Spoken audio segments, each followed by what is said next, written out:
وأشهد أن محمدا عبده ورسوله أما بعد فأعوذ بالله من الشيطان الرجيم بسم الله الرحمن الرحيم الحمد لله رب العالمين الرحمن الرحيم مالك يوم الدين إياك نعبد وإياك نستعين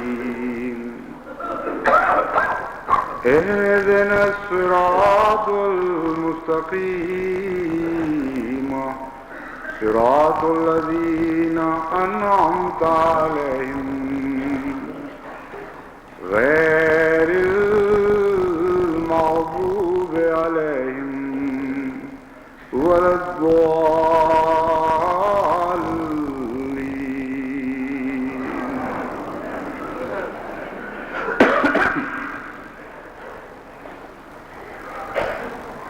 گزشتہ خطبے میں میں نے ان مہمانوں کی عظیم الشان قربانی کا ذکر کیا تھا جو بہت سردی میں باہر جلسہ گاہ میں بیٹھے رہے اور اس آزمائش پر حیرت انگیز صبر کے ساتھ پورے اترے. اس خطبے کے بعد ایک بیرون ملک سے آئی ہوئی خاتون نے بڑے ہی لطیف انداز میں مجھ سے شکوہ کیا اور کہا کہ تمہاری بہنوں اور بچیوں کا کیا قصور تھا کہ ان کا تم نے ذکر نہیں کیا. اور انہوں نے وجہ یہ بیان کی شکوے کی کہ جماعت احمدیہ میں ایک تاریخ بن رہی ہے اور اس تاریخ میں خلفائے وقت کے خطبات ایک بہت اہم کردار ادا کر رہے ہیں. چنانچہ اگر وقت کے قرب وقت کی قربانیوں کا ذکر محفوظ ہو جائے تو آئندہ نسلوں کو دعا کی تحریک ہوتی ہے. تو انہوں نے مختصراً یہ کہا کہ دراصل احمدی بہنوں کو دعا سے محروم نہیں رکھنا چاہیے، اس لیے ان کا ذکر چاہیے تھا. اور یہ شکوہ بجا ہے. واقعہ یہ ہے کہ جو حالات میرے علم میں آئے ہیں ان کی روح سے احمدی بہنوں نے مردوں سے زیادہ قربانی کا مظاہرہ کیا ہے، کم کا نہیں. مثلا پہلے وقت میں جب کہ ابھی بارش ہو رہی تھی اور سردی شدید تھی، جو جائزہ ہم نے لیا معلوم یہ ہوا کہ مردوں کے جلسہ گاہ میں نسبتاً بہت کم آدمی ہیں اور عورتوں کے جلسہ گاہ میں بہت زیادہ خواتین ہیں. باوجود اس کے کہ ان کی گودوں میں بہت سی گودیوں میں بچے بھی تھے، ہاتھوں میں انہوں نے اپنے سلیپر وغیرہ جو بھی وہ پہنتی تھیں گرگابیاں وہ اٹھا رکھے تھے اور کیچڑ میں لت پت جا کر بڑے صبر کے ساتھ انتظار کرنے لگی کہ جلسے کے بارے میں کیا فیصلہ ہوتا ہے. اور شام کو بھی اسی طرح کہا یہ جاتا ہے کہ مستورات باوجود اس کے کہ بچے شدید سردی میں تکلیف بھی محسوس کر رہے تھے لیکن بڑے صبر کے ساتھ وہ پورا وقت بیٹھی رہی اور کوئی ان میں سے اٹھ کے بھی نہیں گئی. تو یہ ایسے واقعات ہیں تاریخ احمدیت کے جو واقعتاً محفوظ ہونے چاہیے تاکہ آئندہ نسلیں اپنے آباء و اجداد کی عظیم ہمتوں کا ذکر کر کے ان کے لیے دعا کرتی رہیں. دوسرا میں ربوہ کے دکانداروں کا خود ذکر کرنا چاہتا ہوں. مجھے خیال آیا کہ یہ حصہ بھی ایسا ہے جو دعا کا محتاج ہے. اس دفعہ ایک دو مرتبہ خطبات میں یہ ذکر کیا گیا کہ دکانیں کھلی رہتی ہیں جلسے کے دوران اور اس سے برا اثر پڑتا ہے. وہ خود بھی نیکیوں سے محروم رہ جاتے ہیں دکاندار اور دوسروں کو بھی محروم رکھتے ہیں. اور اسی طرح نمازوں کے اوقات میں دکانیں بند نہیں کرتے اور اپنے کاروبار میں مصروف رہتے ہیں. اس جلسے پر جو جائزہ لیا گیا ہے اس سے معلوم ہوا ہے کہ اللہ تعالیٰ کے فضل سے ایک بھاری اکثریت، غیر معمولی طور پر نمایاں اکثریت نے ان نصائح پر عمل کیا. جلسے کے دوران دکانیں بند رکھی اور نمازوں کے اوقات میں بھی اللہ تعالیٰ کے فضل کے ساتھ وہ دکانوں کا کاروبار چھوڑ کے مساجد میں حاضر ہوتے رہے. تو یہ لوگ بھی خاص طور پر ہماری دعاؤں کے محتاج ہیں. امر واقعہ یہ ہے کہ خلافت کی برکات میں سے ایک یہ بھی ہے کہ بعض دفعہ بظاہر نصیحت اثر نہیں کر رہی ہوتی، لیکن جب خلیفہ وقت کی زبان سے وہی نصیحت نکلتی ہے تو اس میں اللہ تعالیٰ غیر معمولی اثر پیدا فرما دیتا ہے. یہی وہ دکاندار ہیں جن کو سال ہر سال سے میں سمجھانے کی کوشش کرتا رہا، ان کے اجلاسات بلائے، کیونکہ افسر صاحب جلسہ نے بحیثیت نائب افسر یہ میری ذمہ داری لگا رکھی تھی کہ تربیت کے امور کی عمومی نگرانی کروں، اور کوئی اثر نہیں پڑتا تھا. بہت زور مارتا رہا میں، لیکن وہی جس طرح کہتے ہیں کہ پنچوں کا کہنا سر آنکھوں پر، لیکن پرنالہ وہیں رہے گا. تو سر آنکھوں پر بات کو کر کے جب یہ واپس جاتے تھے تو اسی طرح دکانیں کھول دیتے تھے. اللہ ماشاء اللہ وہی میں ہوں، بحیثیت ذات کے تو وہی ہوں، لیکن چونکہ یہ آواز خلافت کی طرف سے بلند ہوئی اس لیے اللہ تعالیٰ نے اس میں غیر معمولی اثر رکھ دیا. لیکن ضمناً ایک بات کی طرف میں توجہ دلانا چاہتا ہوں، وہ یہ ہے کہ یہ تو اللہ تعالیٰ کا بڑا احسان ہے کہ خلافت کی آواز میں اس نے اثر رکھا ہے اور جماعت میں غیر معمولی اطاعت کی روح رکھی ہے. لیکن اصل جو مومنوں کی جماعت ہے، جو حضرت محمد مصطفیٰ صلی اللہ علیہ وآلہ وسلم دیکھنا چاہتے ہیں، اس جماعت میں نصیحت اہمیت رکھتی ہے، نصیحت کرنے والے کی کوئی اہمیت نہیں. یعنی امر واقعہ یہ ہے کہ جہاں تک نصیحت سننے والے کا تعلق ہے اس کو یہ نصیحت فرمائی گئی کہ تم یہ نہ دیکھو کہ کس نے تمہیں کیا بات کہی ہے، یہ دیکھو کہ وہ بات ہے کیا. اگر اچھی بات ہے تو گند سے بھی ملے گی تمہیں، کسی گندے شخص سے بھی ملے تو تمہاری چیز ہے، تمہاری دولت ہے. الحکمت ضالۃ المومن، اس کو اس طرح قبول کرو گویا تمہاری اپنی چیز کھوئی گئی تھی. اٹھاؤ اس کو، صاف ستھرا کرو. اگر اس بات میں کوئی خم ہے، کوئی کجی ہے، کوئی تان شامل ہو گیا ہے تو یہ باتوں کے گند ہوتے ہیں. تمہاری چیزیں بھی بعض دفعہ گر جاتی ہیں گند پر، ڈھیریوں پر، تم ان کو اٹھاتے ہو، دھوتے ہو، صاف کرتے ہو. تو ان حکمت کی باتوں کو بھی اسی طرح قبول کر لیا کرو. تو یہ ہے وہ اصل تصور مومنوں کی جماعت کا جو حضرت محمد مصطفیٰ صلی اللہ علیہ وآلہ وسلم نے قائم فرمایا، اور یہ سب سے اعلیٰ تصور ہے. یعنی اپنی ڈیفنس لائن کو کناروں تک پہنچا دو. اسی مضمون کو قرآن کریم نے بیان فرمایا اور رابطو کے ایک لفظ میں کہ اپنے سرحدوں کی حفاظت کرو. سیکنڈ ڈیفنس لائن یا تھرڈ ڈیفنس لائن یا سینٹرل ڈیفنس لائن پر اگر تم واپس جلدی آنا شروع ہو گئے تو تمہارے لیے کئی قسم کے خطرات درپیش ہوں گے. تو نصیحت کے معاملے میں رابطو کا حکم یہ ہوگا کہ ادنا آدمی نصیحت کرے یا اعلیٰ نصیحت کرے، تمہارے دل میں اس کی عزت ہے یا اس کے لیے تحقیر پائی جاتی ہے، خواہ تمہارے دل میں اس کے لیے نفرت ہے، خواہ محبت پائی جاتی ہے. حضرت صلی اللہ علیہ وآلہ وسلم کی طرف اگر منسوب ہوتے ہو تو نصیحت کی بات کو دیکھو، یہ نہ دیکھو کہ کون کہہ رہا ہے.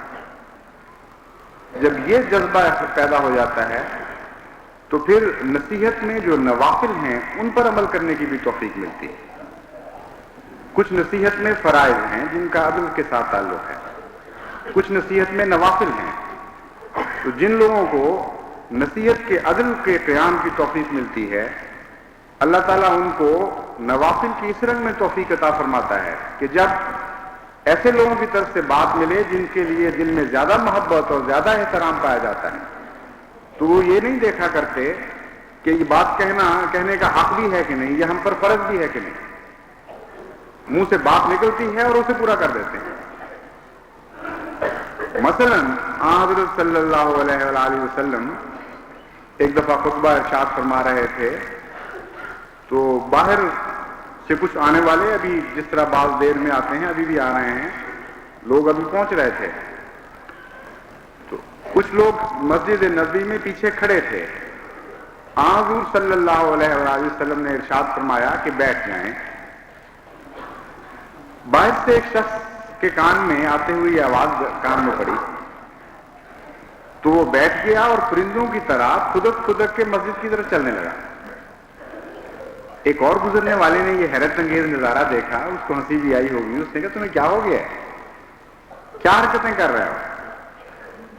اس نے کہا میرے کان میں حضرت محمد مصطفیٰ صلی اللہ علیہ وآلہ وسلم کی آواز پڑی ہے کہ بیٹھ جاؤ, تو میں بیٹھ گیا ہوں. اس نے کہا آپ نے تو مسجد والوں کو فرمایا ہوگا, یہ تو نہیں کہا کہ جو رستوں میں چل رہے ہیں وہ بھی بیٹھ جائیں. اس نے کہا میں نے یہ نہیں سنا کہ کس کو کہا تھا, اس لیے میرے کام نے تو بیٹھ جاؤ کی آواز سنی اور میں بیٹھ گیا. یہ پھر اعلیٰ مقام جو ہیں عطاعت کے, ان کی توفیق ملتی ہے اگر ادنا بنیادی مقامات پر کوئی قوم قائم ہو جائے. اس لیے اس کے بہت فوائد ہیں. حضور اکرم صلی اللہ علیہ وآلہ وسلم کی چھوٹی چھوٹی نصیحتوں میں بھی قوموں کے لیے عظیم الشان ترقی کے راز ہیں. جو آپ کے غلام ہوں, اگر وہ ان کی طرف توجہ نہ کریں اور ان پر غور چھوڑ دیں تو بہت بڑی نعمتوں سے محروم ہو جائیں گے. اس لیے جماعت کو چاہیے کہ نصیحت کے معاملے میں اصل نصیحت حضرت محمد مصطفیٰ صلی اللہ علیہ وآلہ وسلم کی ہے, اور اسی کو پیش نظر رکھتے ہوئے یہ نہ دیکھا کریں کہ کس نے ان کو کیا نصیحت کی ہے, یہ دیکھا کریں کہ نصیحت کیا ہے اپنی ذات میں. اور اگر اس میں کچھ کہنے والے کی گند کی ملونی بھی شامل ہو گئی ہے, مثلا بعض لوگ نصیحت میں دراصل اپنے بدلے اتار رہے ہوتے ہیں, ان کا مقصد یہ نہیں ہوتا کہ کسی کو فائدہ پہنچے, وہ اپنے دل کا دکھ نکالتے ہیں. ایسی صورت میں بھی اتنی عظیم الشان نصیحت ہے ضالۃ المومن, کہ تم یہ سمجھنا کہ تمہاری گمشدہ چیز ہے, اور گمشدہ چیز میں بھی جب گند میں لگ جاتے ہیں بعض دفعہ خرابیاں پیدا ہو جاتی ہیں, انسان اپنا حق سمجھ کر لیتا ہے اور ان خرابیوں کو دور کر دیتا ہے, اس کو اصل کی طرف لوٹا دیتا ہے. تو اتنا گہرا فلسفہ ہے اس چھوٹی سی بات میں کہ اگر آپ اس پر عمل کریں گے تو انشاءاللہ تعالی پھر آپ کو ایسی حیرت انگیز عظیم الشان عطاعت کی توفیق ملے گی کہ دنیا اس کے تصور سے بھی آ رہی ہے. دنیا کا وہم بھی وہاں نہیں پہنچ سکتا جس مقام پر جماعت احمدیہ فائز ہوگی عطاعت کے معاملے میں, کیونکہ حضور صلی اللہ علیہ وآلہ وسلم کے زمانے میں ان نصیحتوں پر عمل کرنے کے نتیجے میں ہم نے یہی نظارے دیکھے.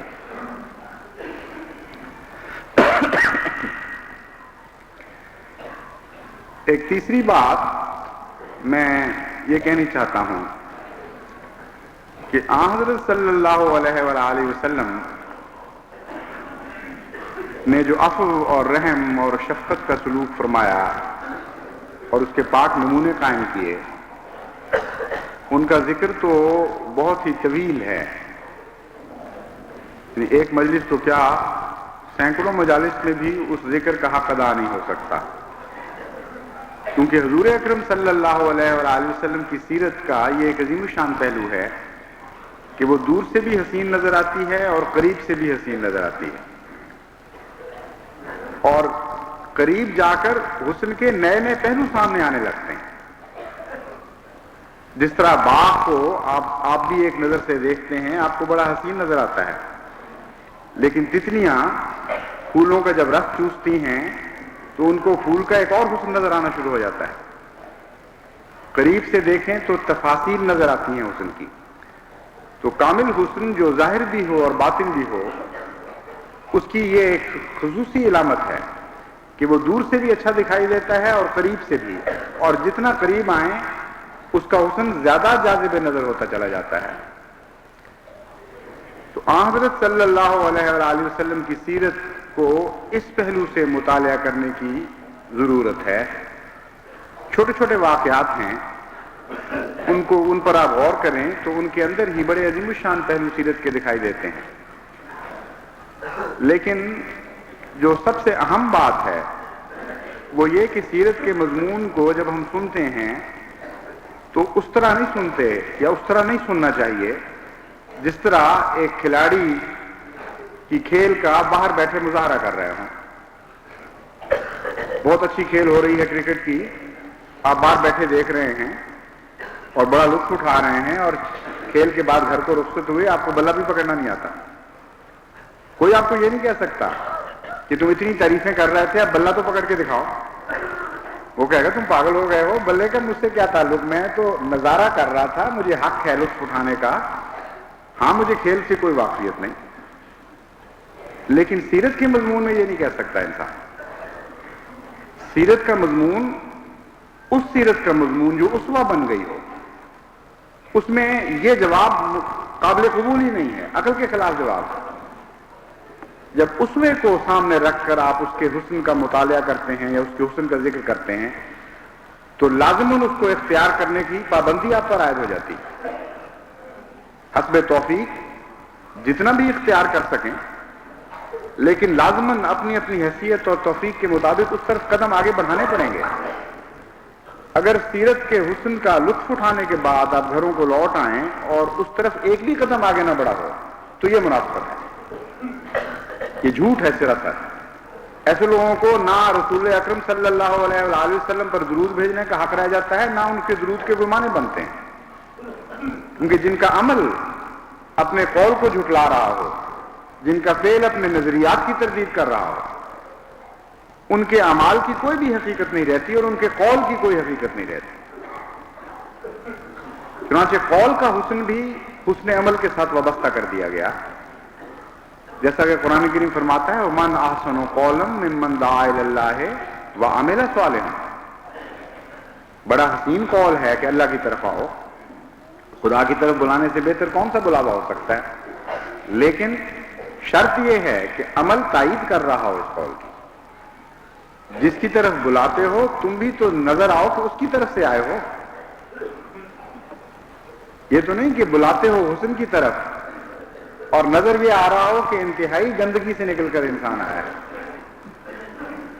تو یہی مضمون ہے جس کو ہم سیرت پر اطلاق کر کے دیکھتے ہیں تو معلوم ہوتا ہے کہ آن حضرت صلی اللہ علیہ وآلہ وسلم کی سیرت کا مضمون بیان کرنا بھی انتہائی ذمہ داریوں کو دعوت دیتا ہے اور سننا بھی انتہائی ذمہ داریوں کو دعوت دیتا ہے.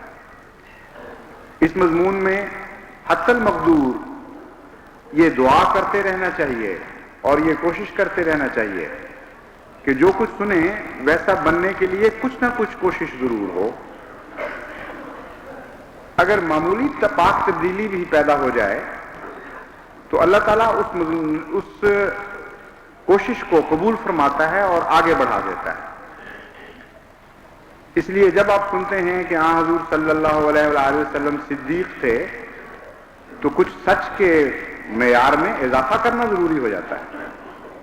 جب آپ سنتے ہیں کہ امین تھے تو اپنی امانت کے معیار کو بڑھانا ضروری ہو جاتا ہے.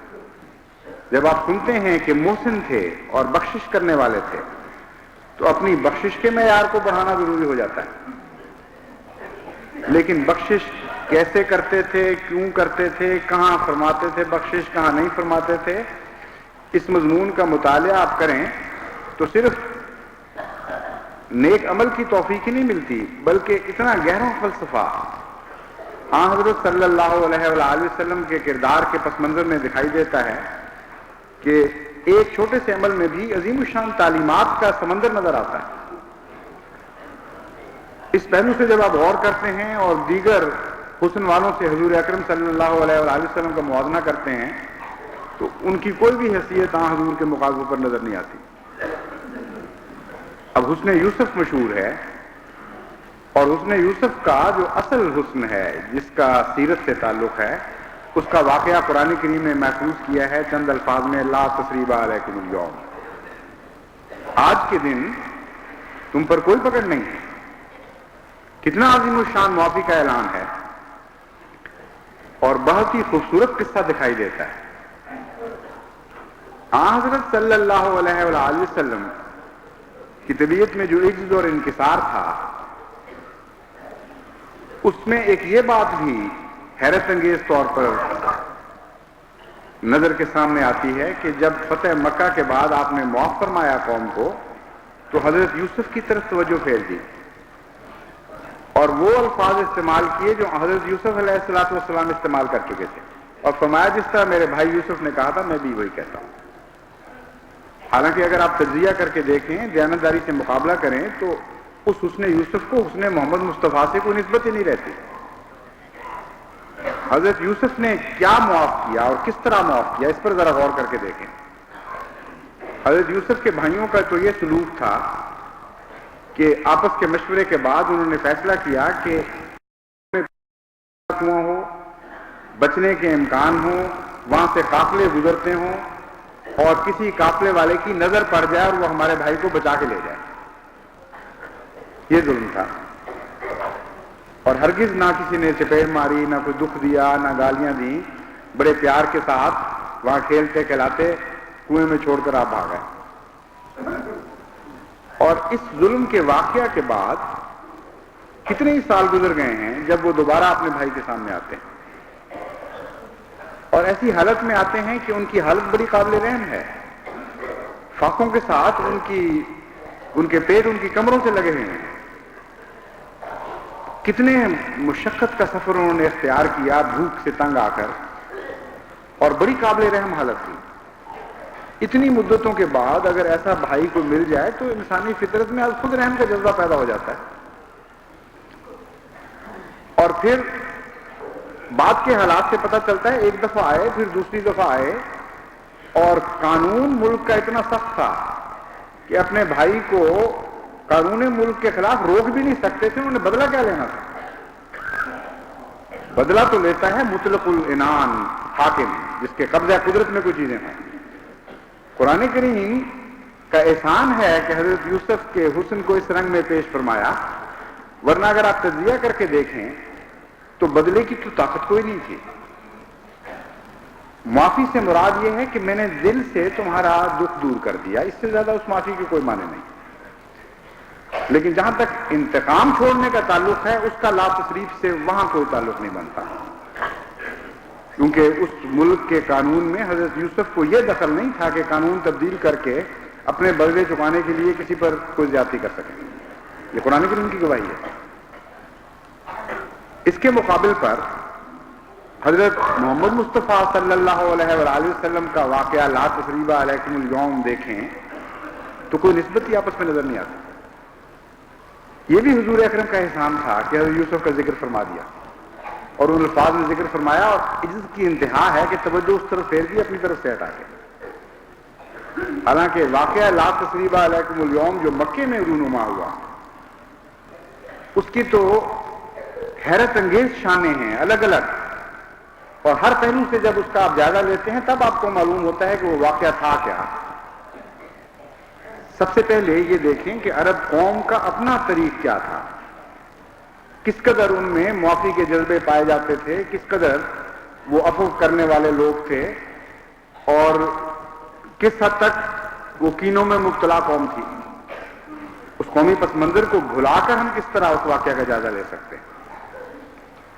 عرب قوم کے معاملات کا چھوٹا سا جائزہ اس طرح آپ اندازہ لگا سکتے ہیں کہ ان کی بعض لڑائیاں 100 سال تک چلی ہیں معمولی باتوں پر، اور بدلہ لینا تو ان کی سرشت میں داخل تھا۔ وہ ہرگز معافی کا نام نہیں جانتے تھے، بدلے کے معاملے میں اپنے عزیز ترین اقربا سے بھی بدلہ لیتے تھے، اور ادنا چیزوں کا بدلہ اعلیٰ چیزوں سے لیا کرتے تھے۔ یہاں تک تشدد پایا جاتا تھا انہیں، اور پھر اس پر فخر کرتے تھے۔ قصائد لٹکائے جاتے تھے خانہ کعبہ میں، جن میں اپنے مظالم کی داستانوں پر فخر کیا جاتا تھا۔ ان کا فخر تھا کہ ہم بدلہ لینے والی قوم ہے اور ہرگز معاف نہیں کر سکتے۔ چنانچہ جنگ ایک ایسی لڑی گئی وہاں جس میں بنو تغلب اور بنو بکر کے درمیان جنگ اس وجہ سے شروع ہوئی کہ بنو تغلب کے سردار کلیب نے ایک پرندے کو پناہ دی۔ پناہ بھی کیا دی؟ ایک پرندے نے اس کے درخت پر ایک انڈے دیے، اور اس نے اوپر دیکھا اور کہا اچھا میں تمہیں پناہ دیتا ہوں، تمہارا کوئی نہیں کچھ بگاڑے گا۔ دوسرے دن اس کی بیوی کے بھائی کے ایک مہمان کی اونٹنی وہاں آئی، اور اس نے اوپر نظر کی تو دیکھا کہ وہاں گھونسلہ ٹوٹا ہوا ہے اور انڈے گرے پڑے۔ وہ یقین سے نہیں کہہ سکتا تھا کہ یہ اسی اونٹنی کی شرارت ہے، لیکن اسے شک پڑا، کہ شاید اس اونٹنی نے وہ درخت کے پتے کھاتے کھاتے وہ گھونسلہ بھی توڑ دیا. وہ اپنی بیوی کے بھائی کے پاس گیا اور اس نے کہا کہ آج میرے دل میں ایک ایسا سودا سمایا ہوا ہے کہ شاید میں کچھ کر گزروں. آج کے بعد تمہارے مہمان کی اونٹنی میری چراگاہ میں نہیں چلے گی، اور اگر یہ دیکھی گئی تو میں اس کے دودھ دان میں تیر مار کے اس کے دکھوں کے ساتھ ہلاک کروں گا. یہ تھی عرب قوم. اور اس کی بیوی کے بھائی کا جواب سنیں کہ میرے مہمان کی اونٹنی کے دودھ دان میں اگر تم نے تیر مارا تو میں خود تمہارا سینہ چھید دوں گا اور میں تمہیں خود ہلاک کروں گا. یہ واقعہ گزر گیا. اس کی بیوی حلیلہ نے بڑی کوشش کی، صلح صفائی کی، لیکن کھچاؤ پیدا ہو گیا.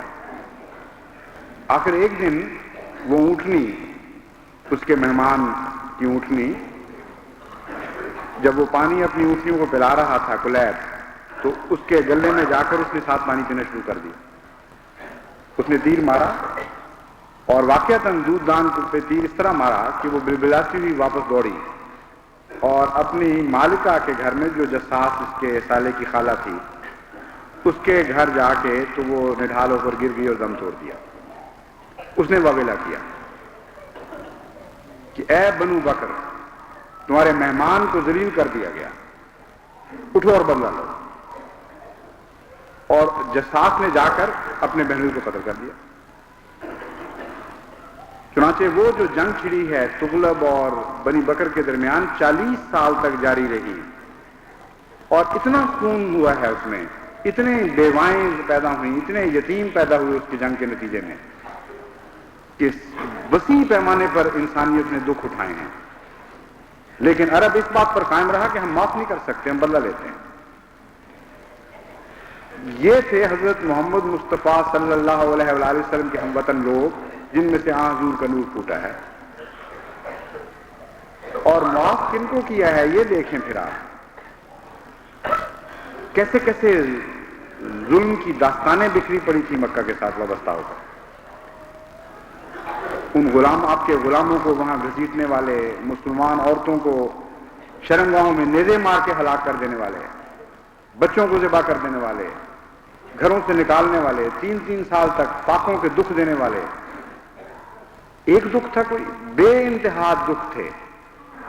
اور حضرت صلی اللہ علیہ وآلہ وسلم کے ساتھ حضرت یوسف کے بھائیوں والا سلوک کب ہوا تھا؟ آپ کے گرد تو پہرا لگا ہوا تھا کہ اس کو زندہ بچ کے جانے ہی نہیں دینا، اور سارے قبائل نے عہد کیا تھا کہ ہم سارے اس کے قتل میں شامل ہوں گے، ہر قبیلے کا نیزہ اس کے سینے پر پڑے گا. یہ وہ لوگ تھے جن کو معاف کیا گیا تھا. اور معاف بھی اس شان سے کیا ہے کہ صرف لا تثریب علیکم کا ایک فقرہ نہیں ہے، اس کے بعد جو معافی کے سمندر کھل جاتا ہے وہ ہے، اس کی داستان بڑی طویل ہے. ایک ایک مجرم جس کے آپ قصہ سنیں کہ اس نے کیا کچھ کیا تھا اور کس طرح حضور اکرم صلی اللہ علیہ وسلم نے اس سے معافی کا سلوک فرمایا ہے، تو عقل دنگ رہ جاتی. صرف یہ کہہ دینا کہ لا تثریب علیکم اليوم، یہ تو کوئی چیز ہی نہیں ہے. اس لا تثریب کے اثرات کیا ظاہر ہوئے، کہاں کہاں پڑے، کن کن لوگوں پر وہ ظاہر ہوئے، یہ ہے وہ تفصیل جو اور کے لائق ہے. ہند وہ عورت تھی، ابو سفیان کی بیوی، جس نے حضرت حمزہ کا کلیجہ نکال کر چبا لیا تھا اور خون زبان سے چاٹا تھا. اور حضرت صلی اللہ علیہ وآلہ وسلم کو اس جنگ احد میں سب سے زیادہ دکھ حضرت حمزہ کی شہادت کا. اس قدر بے قراری سے آپ اظہار فرماتے تھے اس دکھ کا کہ میں نے ساری تاریخ میں کسی اور دکھ کا اس طرح ذکر نہیں پڑا. وہ نقاب اوڑھ کر شامل ہو گئی اور حضرت صلی اللہ علیہ وآلہ وسلم نے فیصلہ فرمایا تھا کہ اس کو معاف نہیں کروں گا، لیکن شامل ہو گئی، بیت میں داخل ہو گئی. حضور کو اس کی آواز اور حرکتوں سے پتہ چل گیا کہ کون ہے، لیکن بہانا چاہیے تھا آپ کو تو معافی کا کہ اچھا ٹھیک ہے تم بھی معاف. وہ بولی، ایک دفعہ بولی، دوسری دفعہ بولی، اور اس وقت بھی اس نے گستاخیاں کی. مثلا حضرت صلی اللہ علیہ وآلہ وسلم نے جب بیعت کے الفاظ دہرائے تو کہنے لگی کہ مردوں سے تو آپ یہ بیعت نہیں لیتے، عورتوں سے کیا کیوں یہ بیعت لے رہے ہیں؟ حضور سمجھ گئے کہ کون ہے. پھر اس کے بعد حضرت صلی اللہ علیہ وسلم نے یہ عہد لیا کہ اپنے بچوں کو قتل نہیں کریں گی. یعنی قرآن کریم جو فرماتا ہے اس کا اور مفہوم ہے. تو ہند بولی کہ ہم نے جو بچے پال پوس کے جوان کیے تھے وہ تو جنگ بدر کے دن آپ نے قتل کیے.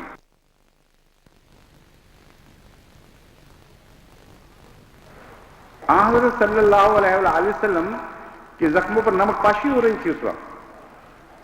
یعنی ایسا شخص جو اس قدر ڈھٹائی کے ساتھ آگے سے جواب کر دے رہا ہے اور گستاخیاں کر رہا ہے. حضرت صلی اللہ علیہ وسلم نے جواب میں مسکرا کے فرمایا ہند میں جانتا ہوں تم عتبہ کی بیٹی ہو نا. اور اس پر حضرت صلی اللہ علیہ وسلم نے جب یہ فرمایا پھر کہ دیکھو چوری بھی نہ کرو نہیں تھا. اس نے کہا کہ میں اس کو پچھلی ساری چوریاں معاف کر دیتا ہوں. یا رسول اللہ آپ بھی معاف کر دیں. کہاں خامن کے چند پیسے وہ معاف کرنا, کہاں اس ہندا کو معاف کرنا جس نے آپ کے چچا کا جگر چبا لیا تھا. آپ نے فرمایا ٹھیک ہے میں اس کو معاف کرتا ہوں. یہ تھے محمد مصطفیٰ صلی اللہ علیہ وسلم. یہ تھا لا تثریب علیکم اليوم کا مظاہرہ جو حضور اکرم سے رونما ہوا. اکرمہ بن ابو جہل وہ جو سب سے زیادہ خباثت اور دکھ دینے میں آگے بڑھ گیا تھا ابو جہل, اس کا بیٹا اکرمہ بھی ان لوگوں میں سے تھا جس کو حضرت صلی اللہ علیہ وسلم نے شروع میں معاف نہ کرنے کا فیصلہ فرمایا. یہ وہی ہے جس نے جنگ احد میں غیر معمولی کردار ادا کیا تھا کفار مکہ کی طرف سے, اور خالد بن ولید کے علاوہ اس جنگ میں مسلمانوں کے خلاف پاسا پلٹنے کا اگر کوئی چہرہ کہلا سکتا ہے تو اس کے سر پر تھا. بڑا تیز ترار, وہ بڑا قابل جرنیل تھا. وہ اس خوف سے بھاگ گیا کہ میں حضرت صلی اللہ علیہ وسلم کہ حلقہ اثر سے ہی نکل جاؤں, جہاں تک حضور اکرم کا اثر ہے وہاں سے باہر نکل جاؤں. چنانچہ وہ جنوب کی طرف دوڑا اور پھر وہاں سے ہجرت حبشہ کرنے کے لیے بھی اس کی ایک ہجرت تھی. حبشہ کی طرف جانے کے لیے وہ کشتی میں بیٹھ رہا تھا تو اتنے میں اس کی بیوی پیچھے پہنچی اور اس نے اس کو کہا کہ تم دنیا میں سب سے زیادہ محسن سے بھاگ رہے ہو, سب سے زیادہ بخشش کرنے والے سے بھاگ رہے ہو, تمہارے دماغ کو کیا ہوا ہے؟ اس نے کہا کیا رسول اللہ صلی اللہ علیہ وسلم مجھے بھی معاف کر دیں گے؟ اس نے کہا چل کے دیکھو تو صحیح. حضرت صلی اللہ علیہ وسلم کو معلوم ہو گیا کہ اکرمہ کی بیوی لینے گئی ہے اور شاید اس کو لے کے واپس آ جائے.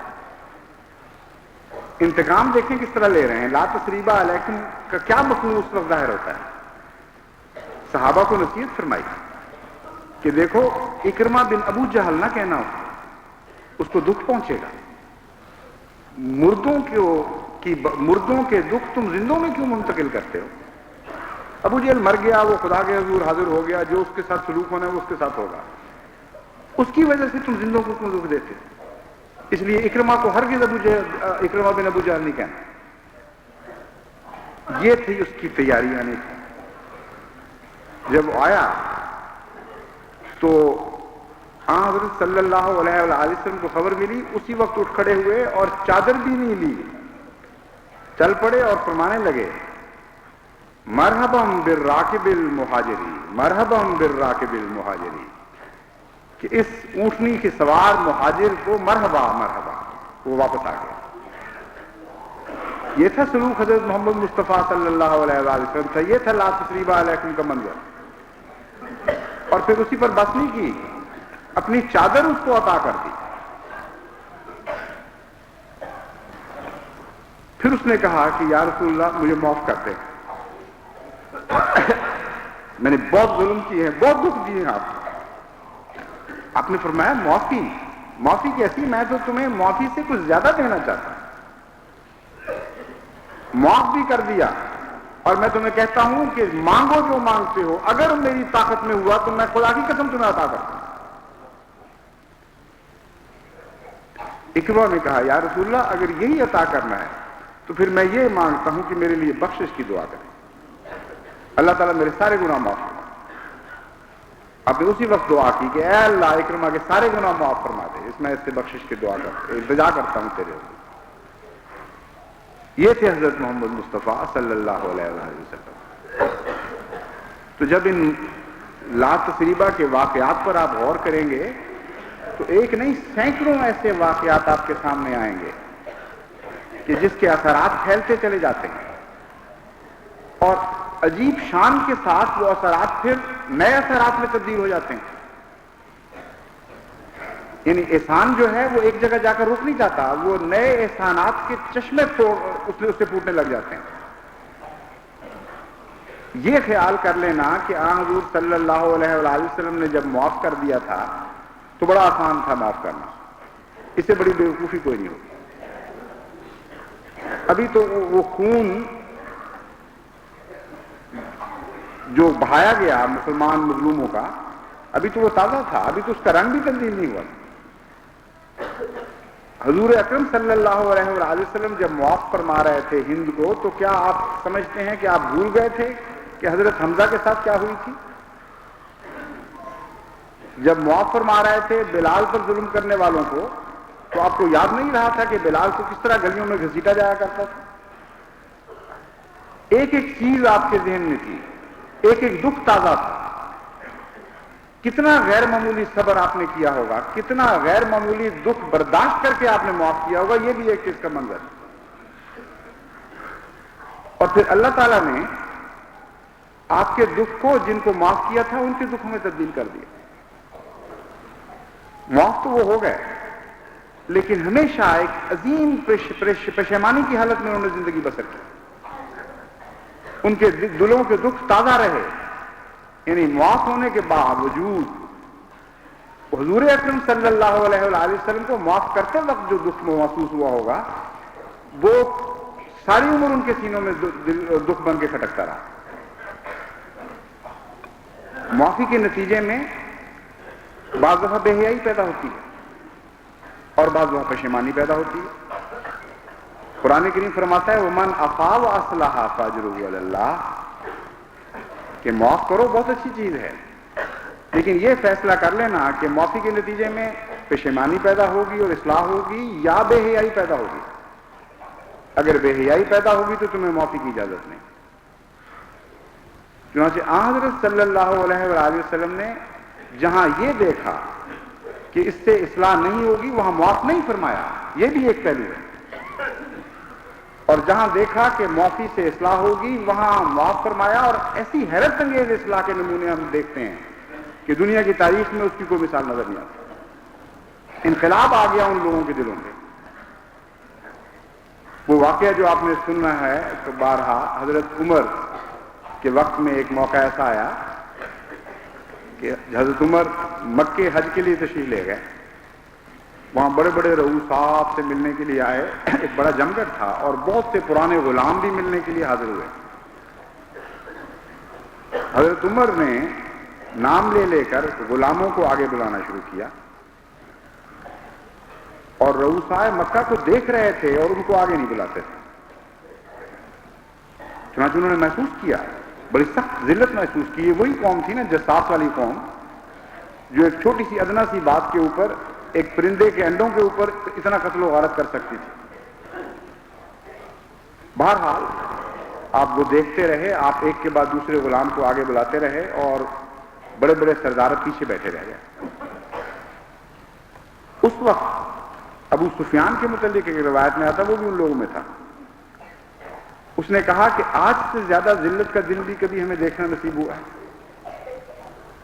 اس پر سہیل بن عمر نے، جو صلح حدیبیہ کے وقت کاتب تھا، لکھنے والا، وہ بڑا سمجھدار آدمی تھا، اس نے اس کے جواب میں کہا کہ تمہیں پتہ نہیں کہ یہ وہ لوگ ہیں جبکہ تمہیں ہدایت کی طرف بلایا جا رہا تھا تو تم محروم رہے اور لبیک نہیں کی۔ ان غلاموں ہی نے تو حضرت محمد مصطفیٰ صلی اللہ علیہ وآلہ وسلم کی آواز پر لبیک کہا۔ تمہارے دل پہ تو یہ دکھ ہونا چاہیے کہ ہم محروم رہ گئے اس عظیم سعادت سے۔ یہ بھی کوئی سعادت ہے جس سے محرومی کا تم شکوہ کر رہے ہو کہ آج ہمیں جگہ نہیں ملی آگے؟ یہ تو کوئی چیز ہی نہیں اس کے مقابل پر۔ جس سعادت سے تم محروم رہ گئے ہو وہ یہ سعادت تھی کہ حضرت محمد مصطفیٰ صلی اللہ علیہ وآلہ وسلم جب تمہیں بلا رہے تھے تو تم پیٹھیں پھیر کر دوسری طرف جا رہے تھے۔ اس جواب کو سن کر اس نے اور بعض اور سرداروں نے یہ فیصلہ کیا خود ہی کہ اب ہم پتہ تو کریں کہ اس کا حل کیا ہے۔ آخر عرب تھے، باغیرت قوم تھی، معلوم ہونے کے باوجود، احساس ہونے کے باوجود کہ ہم قصوروار ہیں، پھر بھی چاہتے تھے کہ ان عزتوں کو حاصل کریں جو کوئی گئی۔ چنانچہ انہوں نے یہ سوچ کر آپس میں باتیں کی اور حضرت عمر کے پاس چلے گئے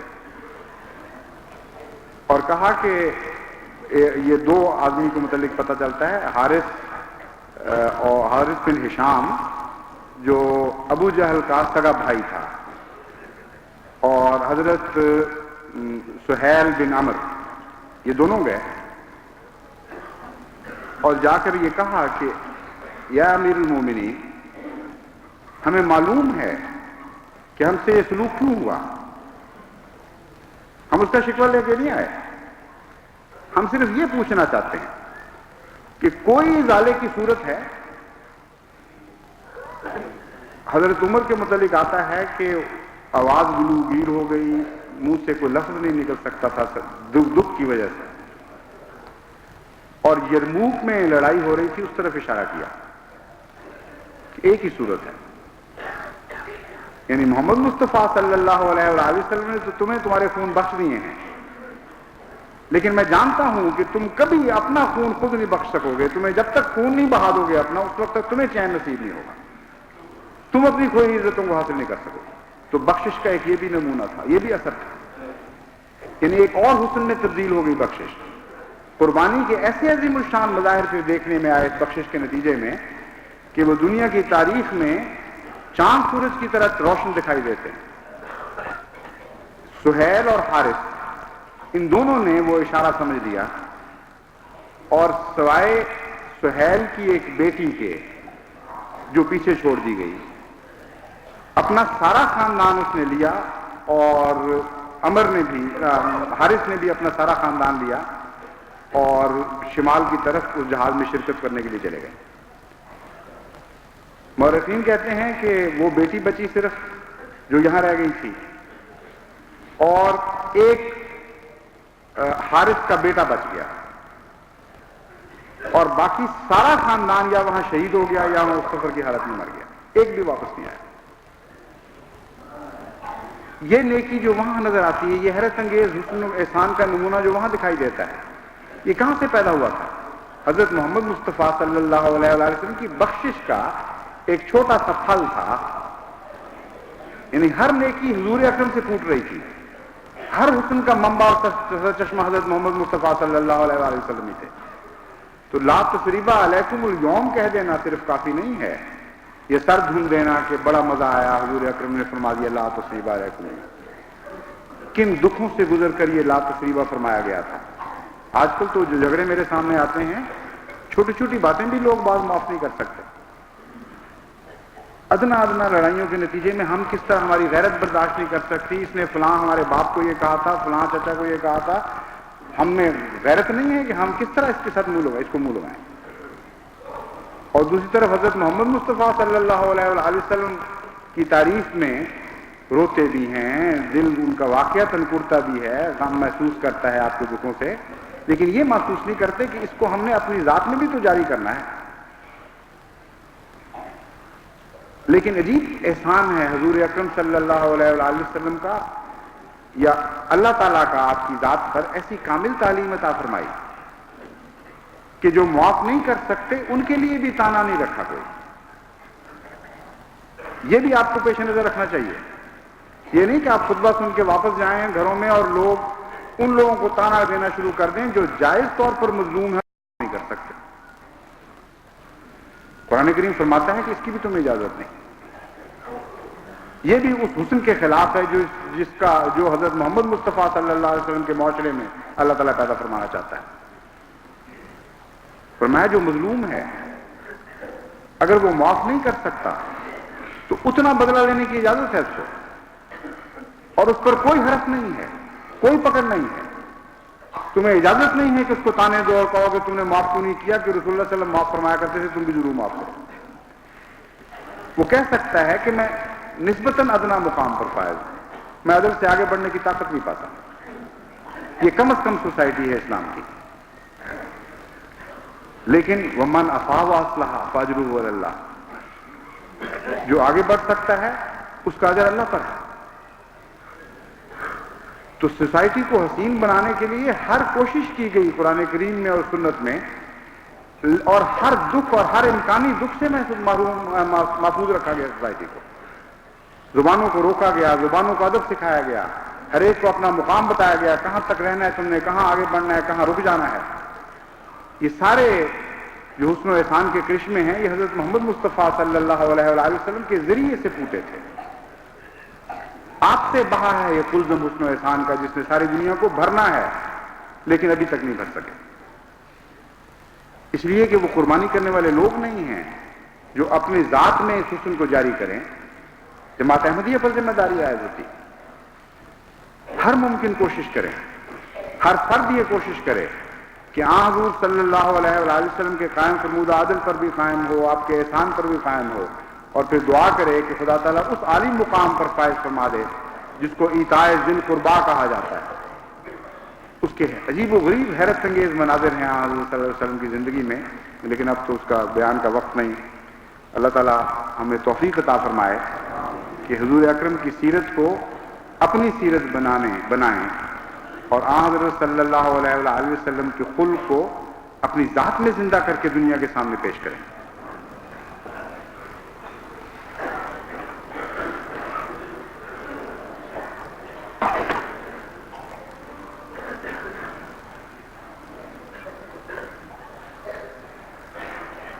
الحمدللہ نحمدہ ونستعینہ ونستغفرہ ونؤمن بہ ونتوکل علیہ ونعوذ باللہ من شرور انفسنا ومن سیئات اعمالنا ومن يهده الله فلا مضل له ومن يضلل فلا هادي له ونشهد أن لا إله إلا الله وحده لا شريك له ونشهد أن محمدا عبده ورسوله عباد الله